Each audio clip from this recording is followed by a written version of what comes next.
¿Qué pasa cuando un hombre común recibe un llamado que cambiará no solo su vida, sino la de miles de personas que nunca imaginaron encontrar esperanza en medio de la oscuridad más profunda? Esta es la historia de un sacerdote cuyo nombre resuena en Medellín como símbolo de transformación, pero también como centro de intensos debates que dividen opiniones hasta el día de hoy. Antes de continuar, si te interesan las historias que exploran los límites de la fe, el poder y la controversia, te invito a suscribirte a este canal y activar la campanita para no perderte ninguna investigación. Dale like si quieres que sigamos destapando casos que generan reflexión profunda. Tu apoyo hace posible este contenido independiente. Medellín, Colombia. Una ciudad que ha visto transformarse de capital mundial de la violencia a referente de innovación urbana. Pero entre sus calles, sus barrios populares y sus zonas residenciales, existe una geografía invisible, la del sufrimiento silencioso, la adicción oculta, las familias rotas, los matrimonios al borde del colapso. En este escenario aparece un fenómeno que muchos llaman milagro y otros cuestionan con escepticismo. Una celebración religiosa que congrega multitudes en la madrugada, donde personas llegan desesperadas buscando algo que la medicina, la psicología y sus propias fuerzas no pudieron darles. El protagonista de esta historia no nació destinado a convertirse en figura pública controvertida. Creció en un entorno familiar tradicional, donde la fe católica era parte del tejido cotidiano pero sin fanatismos extremos. Durante su juventud, enfrentó las mismas dudas existenciales que cualquier joven. El sentido de la vida, la búsqueda de propósito, la tensión entre deseos personales y algo que percibía como un llamado superior. Nada en su infancia sugería que décadas después su nombre provocaría debates apasionados en redes sociales, programas de televisión y conversaciones familiares. Lo que está a punto de descubrirse plantea preguntas incómodas sobre el poder de la sugestión colectiva, los límites de la fe institucional, y esa delgada línea entre el carisma genuino y la manipulación emocional. Quédate hasta el final porque las conclusiones podrían cambiar completamente tu perspectiva. Para entender cómo llegamos hasta aquí, debemos retroceder varios años. Imagina a un joven seminarista que no destaca particularmente entre sus compañeros. Sus calificaciones son buenas pero no extraordinarias. Su fervor religioso es sincero pero no exhibicionista. Los profesores del seminario lo describen como aplicado, disciplinado, cumplidor de las normas. No hay señales tempranas de que desarrollará un estilo pastoral radicalmente diferente al convencional. Es simplemente uno más entre decenas de jóvenes que han elegido el sacerdocio como camino de vida. Durante su formación, algo comienza a inquietarlo profundamente. En sus prácticas pastorales en parroquias populares, observa una desconexión alarmante. Las iglesias se llenan los domingos con fieles que repiten oraciones mecánicamente, cumplen rituales por costumbre, pero sus vidas cotidianas parecen transcurrir en un plano completamente separado de esa fe declarada. Ve matrimonios destruidos por la infidelidad y el alcohol, jóvenes atrapados en adicciones sin esperanza de salida, familias completas sumergidas en ciclos de violencia intergeneracional. Y la Iglesia, desde su perspectiva, parece ofrecer solamente respuestas abstractas, teológicamente correctas pero emocionalmente distantes. Una pregunta empieza a obsesionarlo. ¿Para qué sirve una fe que no transforma radicalmente la existencia concreta de las personas? Esta inquietud no nace de rebeldía juvenil ni de crítica destructiva hacia la institución. Surge de algo más profundo, una convicción creciente de que el mensaje original del cristianismo contenía un poder transformador que de alguna manera se había diluido en 2000 años de institucionalización, liturgias repetitivas y sermones predecibles. Pero, ¿cómo recuperar ese poder sin caer en los excesos del fanatismo o la manipulación emocional que tanto daño han causado? Si estás siguiendo esta historia con atención, comenta abajo qué opinas sobre la relación entre fe y transformación real. ¿Puede la religión realmente cambiar vidas concretas o es solo consuelo psicológico? Tu opinión alimenta estos debates necesarios. Es ordenado sacerdote en una ceremonia tradicional, rodeado de familiares orgullosos y compañeros de seminario. Recibe su primera asignación parroquial con la mezcla de entusiasmo e incertidumbre característica de todo recién graduado. Sus primeros meses son convencionales: misas dominicales, bautizos, matrimonios, visitas a enfermos. Realiza su ministerio con dedicación, pero algo dentro de él permanece insatisfecho, inquieto, buscando. Entonces ocurre el primer evento que comenzará a cambiar su trayectoria. En una confesión rutinaria, un hombre de mediana edad le revela una historia devastadora. Lleva 20 años atrapado en adicción a sustancias, ha destruido su matrimonio, perdido contacto con sus hijos, dilapidado el patrimonio familiar. Ha intentado rehabilitación múltiples veces sin éxito. Viene a confesarse no por esperanza de cambio, sino por desesperación terminal, como último gesto antes de considerar quitarse la vida. El sacerdote escucha esta historia y algo dentro de él se rebela violentamente contra la respuesta convencional que debería dar. En lugar del consejo pastoral estándar, hace algo inusual. Le propone al hombre un experimento: pasar una hora completa en oración frente al Santísimo Sacramento, esa práctica católica tradicional llamada adoración eucarística, pero no de manera rutinaria, sino con una intensidad y concentración totales, como si su vida dependiera literalmente de esa hora. El hombre, sin nada que perder, acepta. Lo que sucede durante esa hora nunca será completamente claro, porque las experiencias religiosas profundas siempre habitan en el terreno de lo subjetivo, lo inefable, aquello que resiste el lenguaje y la explicación racional. Lo verificable es esto: el hombre sale de esa hora transformado de una manera que ni él mismo puede explicar coherentemente. No es que sus problemas desaparezcan mágicamente. Su adicción sigue siendo una batalla diaria. Su familia continúa destrozada.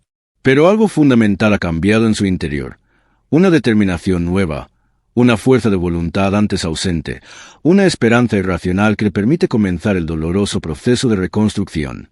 Semanas después, comienza a mostrar signos de recuperación real. Meses después, ha recuperado el contacto con sus hijos. Un año después, testifica públicamente que esa hora marcó el punto de inflexión de su existencia. El joven sacerdote queda profundamente impactado, pero se resiste a conclusiones apresuradas. ¿Fue un caso aislado? ¿Coincidencia? ¿Efecto placebo extremadamente poderoso? ¿Genuina intervención divina? Estas preguntas lo obsesionan. Decide experimentar con otros casos similares, personas en situaciones desesperadas que aceptan intentar esta experiencia de oración intensiva. Los resultados son irregulares, inconsistentes. Algunos reportan transformaciones similares. Otros no experimentan nada relevante. Pero la tasa de casos positivos es lo suficientemente alta para mantener su interés y profundizar su convicción de que algo real está ocurriendo. Comienza a desarrollar una intuición. Quizás el problema no es la eficacia potencial de esta práctica espiritual, sino el contexto en que se realiza. Una hora solitaria de oración en una iglesia vacía durante el día, interrumpida por ruidos externos y distracciones mentales, no genera el mismo campo de intensidad emocional y espiritual que podría lograrse en condiciones diferentes. ¿Qué pasaría si se creara un ambiente específicamente diseñado para maximizar esa intensidad? ¿Qué pasaría si en lugar de casos individuales aislados, se convocara a grupos completos de personas desesperadas, creando una especie de campo energético colectivo de esperanza y búsqueda? Aquí comienza a gestarse algo que eventualmente se convertirá en fenómeno masivo y también en fuente de controversias apasionadas. Pero antes de llegar allí, necesitamos entender el contexto más amplio. Comenta si alguna vez has experimentado o conoces casos de transformaciones personales vinculadas a experiencias religiosas intensas. Tus historias enriquecen esta investigación. La Iglesia Católica tiene una larga tradición de prácticas devocionales que han existido durante siglos: rosarios, novenas, vía crucis, adoración eucarística. Estas prácticas fueron desarrolladas originalmente como métodos para profundizar la vida espiritual, pero con el tiempo, para muchos creyentes, se convirtieron en rutinas mecánicas desprovistas de poder transformador. Lo que este sacerdote comienza a intuir es que el problema no reside en las prácticas mismas, sino en cómo se implementan. Estudia casos históricos de avivamientos religiosos, esos momentos explosivos en la historia donde movimientos espirituales provocaron transformaciones masivas de comunidades enteras. Desde los movimientos monásticos medievales hasta los grandes avivamientos protestantes, pasando por renovaciones carismáticas católicas del siglo XX. Identifica patrones comunes: intensidad emocional, expectativa colectiva, liderazgo carismático, ambiente propicio, testimonios públicos de transformación que generan efecto contagio. Pero también identifica peligros recurrentes: manipulación emocional, explotación financiera, creación de dependencia psicológica hacia líderes, fanatismo destructivo. Enfrenta un dilema ético profundo que lo atormentará durante años. Es moralmente aceptable utilizar técnicas que generan estados emocionales intensos, sabiendo que estos estados pueden producir cambios conductuales positivos pero también pueden ser manipulativos. ¿Dónde está la línea entre inspirar genuinamente a las personas y manipular sus emociones? El fin de ayudar a personas en situaciones desesperadas justifica el uso de métodos psicológicamente poderosos. Estas preguntas no tienen respuestas simples, y la ambigüedad moral que rodea estas prácticas se convertirá en el núcleo de las controversias futuras. Decide proceder con cautela. Comienza a organizar lo que llama horas santas especiales, eventos mensuales que se realizan en horario nocturno, con convocatoria dirigida específicamente a personas en crisis, adictos, matrimonios en proceso de separación, personas con depresión severa, familias destruidas por violencia. La estructura es simple. 1 hora de adoración eucarística con música, testimonios breves, oraciones específicas por sanación emocional y liberación de ataduras. El ambiente es cuidadosamente diseñado. Iluminación tenue, música emotiva pero no manipuladora, creación de espacio seguro para expresión emocional. Los primeros eventos atraen grupos pequeños de 20 o 30 personas. Los resultados son modestos pero alentadores. Algunas personas reportan experiencias emocionales profundas. Otras no sienten nada particular, pero aprecian el ambiente de acogida. Gradualmente, comienza a formarse un núcleo de personas que testifican haber experimentado cambios significativos en sus vidas después de participar. Estos testimonios iniciales actúan como semillas que comenzarán a generar un fenómeno de boca en boca. Una mujer cuyo hijo estaba involucrado en pandillas juveniles testifica que después de traerlo a una de estas celebraciones, el joven decidió abandonar ese estilo de vida. Un hombre con 30 años de alcoholismo declara estar sobrio por primera vez en décadas. Si esta historia te está atrapando, dale like para que YouTube la recomiende a más personas interesadas en estos temas profundos. Comparte el video si crees que vale la pena reflexionar sobre estas cuestiones. Aquí es crucial entender algo. No estamos afirmando que estos cambios sean necesariamente milagrosos en sentido sobrenatural. La psicología moderna reconoce ampliamente el poder de los rituales colectivos, la sugestión grupal, el efecto placebo, la resiliencia activada por experiencias emocionales intensas. Lo fascinante y perturbador a la vez es que estos mecanismos psicológicos pueden producir resultados reales y medibles en la vida de las personas, independientemente de si existe o no un componente sobrenatural adicional. El sacerdote es consciente de esta ambigüedad. En conversaciones privadas con colegas, admite no poder distinguir completamente entre transformación espiritual genuina y cambio psicológico profundo facilitado por contexto religioso. Pero argumenta algo que desafiará a sus críticos más escépticos. Si el resultado final es que personas esclavizadas por adicciones recuperan su libertad, matrimonios al borde del colapso se reconcilian, jóvenes sin esperanza encuentran propósito, ¿realmente importa desentrañar completamente los mecanismos causales? ¿O debería priorizarse la efectividad práctica sobre la pureza epistemológica? Esta argumentación pragmática generará eventualmente críticas feroces desde múltiples frentes. Algunos teólogos conservadores lo acusarán de reducir la fe a mera psicoterapia disfrazada. Psicólogos escépticos lo señalarán como manipulador emocional irresponsable. Pero en este punto temprano de su desarrollo, estas controversias aún no han estallado públicamente. Las horas santas continúan creciendo orgánicamente. De 30 personas pasan a 50, luego a 100, después a 200. El fenómeno comienza a llamar la atención en Medellín. Un elemento crucial acelera exponencialmente este crecimiento: la llegada de las redes sociales como amplificador de testimonios personales.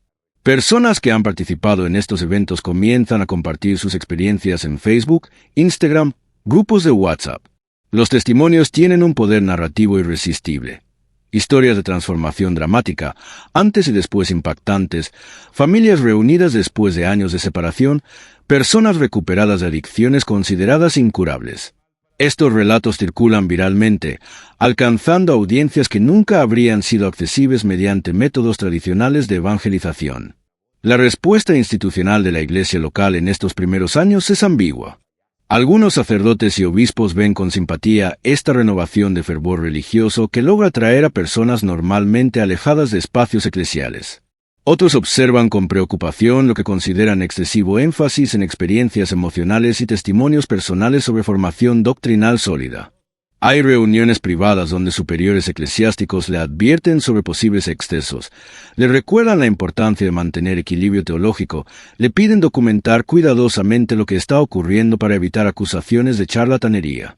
El sacerdote responde a estas preocupaciones institucionalizando gradualmente sus prácticas.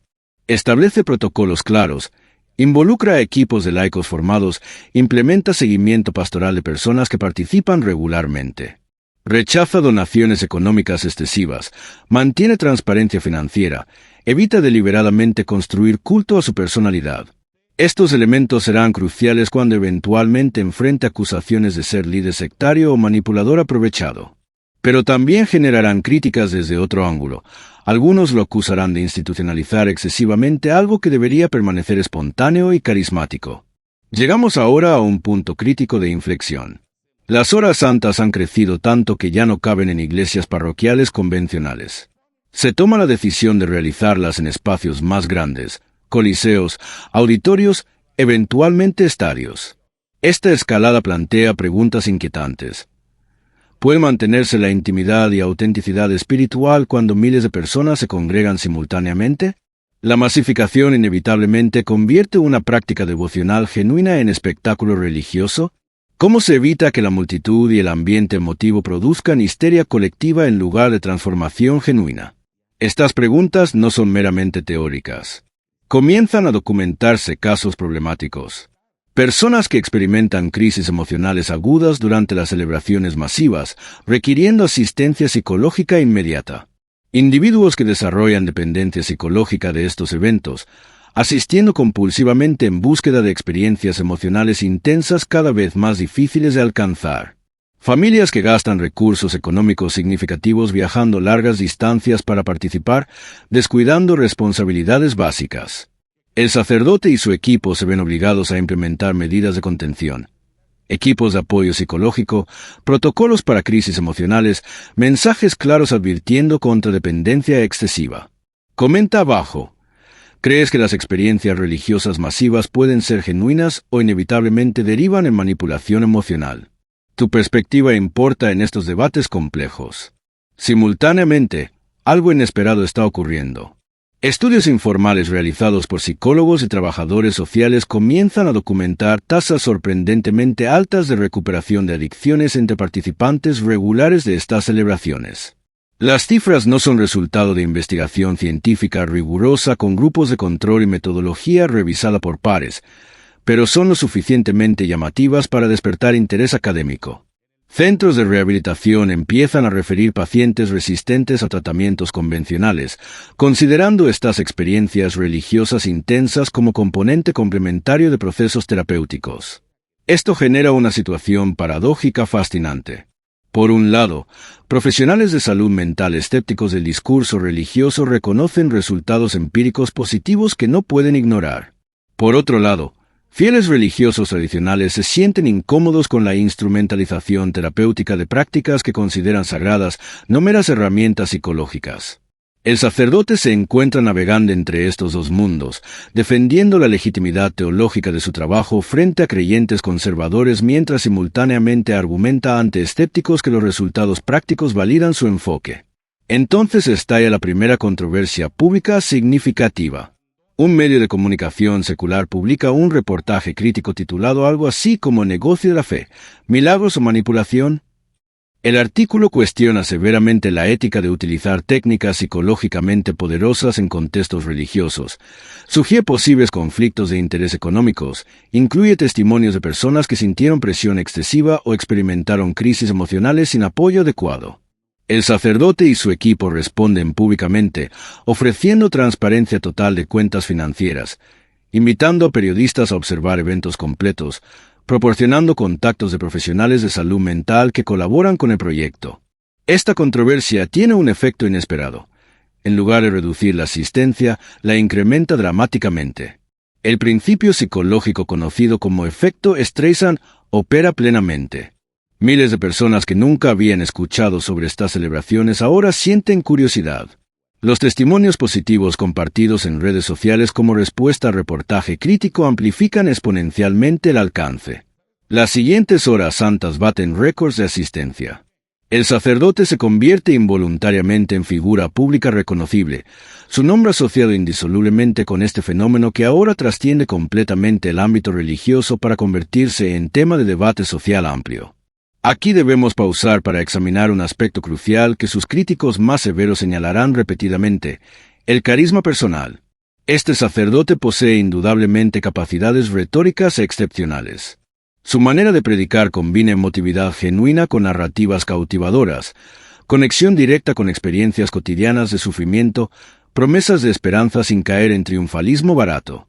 Durante las celebraciones masivas, logra mantener atención de miles de personas durante horas, modulando magistralmente intensidad emocional, creando momentos de catarsis colectiva seguidos por espacios de reflexión serena.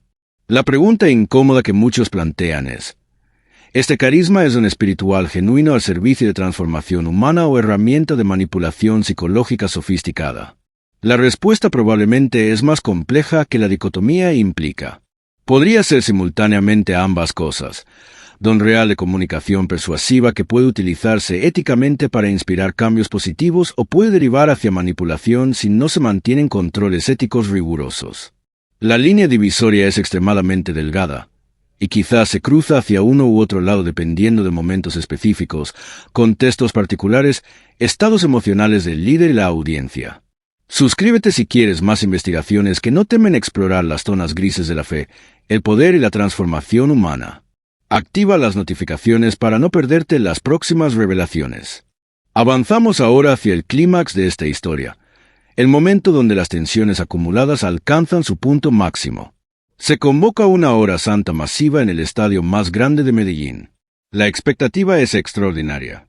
Se esperan más de 40.000 personas. Los medios de comunicación cubren el evento extensamente, algunos con curiosidad genuina, otros con escepticismo apenas disimulado, varios buscando activamente señales de problemas que puedan convertirse en titulares escandalosos. La noche del evento, decenas de miles de personas convergen hacia el estadio. Las imágenes son impactantes. Familias completas, jóvenes, ancianos, personas en sillas de ruedas, todos confluyendo con una mezcla visible de esperanza desesperada y expectativa tensa. Los organizadores han implementado medidas de seguridad exhaustivas, equipos médicos y psicológicos en alerta. El sacerdote, consciente de la magnitud del momento, siente el peso aplastante de la responsabilidad. Miles de personas han depositado su esperanza en esta experiencia. ¿Qué pasa si no ocurre nada significativo? ¿Qué pasa si las expectativas infladas conducen a decepciones devastadoras? La celebración comienza con una intensidad emocional palpable. Música cuidadosamente seleccionada crea atmósfera propicia. Testimonios breves de personas cuyas vidas fueron transformadas generan oleadas de emoción en las gradas.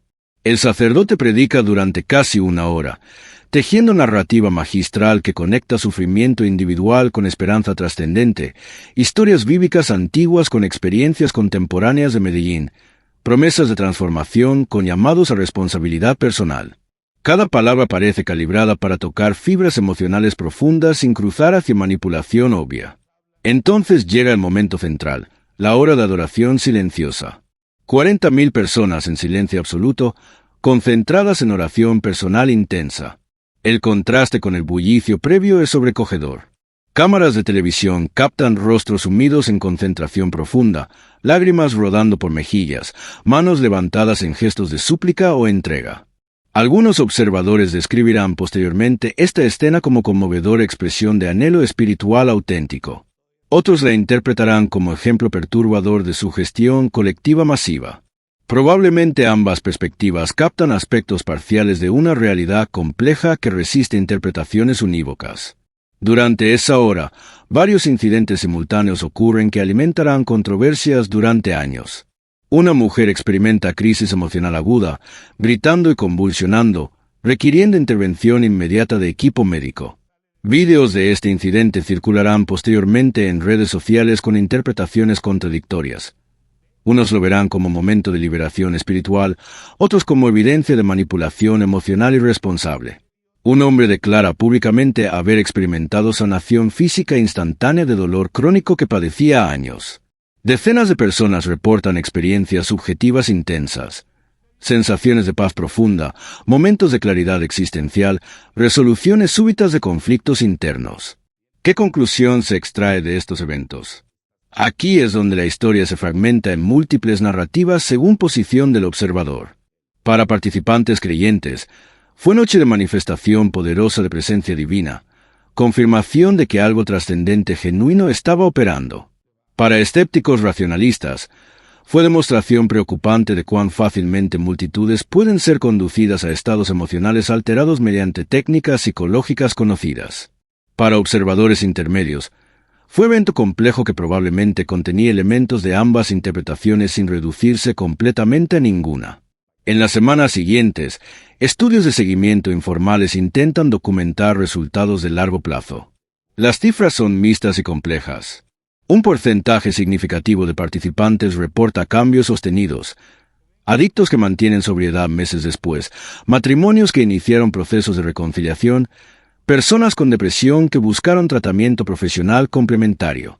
Pero también hay casos menos exitosos, individuos que experimentaron euforia temporal seguida por recaída, personas que desarrollaron dependencia emocional de eventos futuros, algunos que sintieron decepción profunda al no experimentar la transformación dramática que esperaban. La Iglesia institucional enfrenta ahora una decisión delicada. Por un lado, no puede ignorar que este fenómeno reconectado con la fe a miles de personas alejadas de espacios religiosos. Por otro lado, debe responder a preocupaciones legítimas sobre excesos potenciales, mantener integridad teológica, prevenir derivas hacia fanatismo o explotación. Se establece una comisión de evaluación pastoral que pasa meses investigando, entrevistando participantes, consultando expertos, analizando documentación. El sacerdote coopera plenamente, abriendo todos sus registros, permitiendo observación externa de procesos. La comisión eventualmente emite un veredicto matizado que refleja la complejidad real de la situación. Reconoce frutos pastorales positivos verificables mientras establece lineamientos estrictos para prácticas futuras, enfatiza necesidad de interacción con formación doctrinal sólida y acompañamiento psicológico profesional. Advierte contra construcción de culto a personalidad y dependencia emocional excesiva.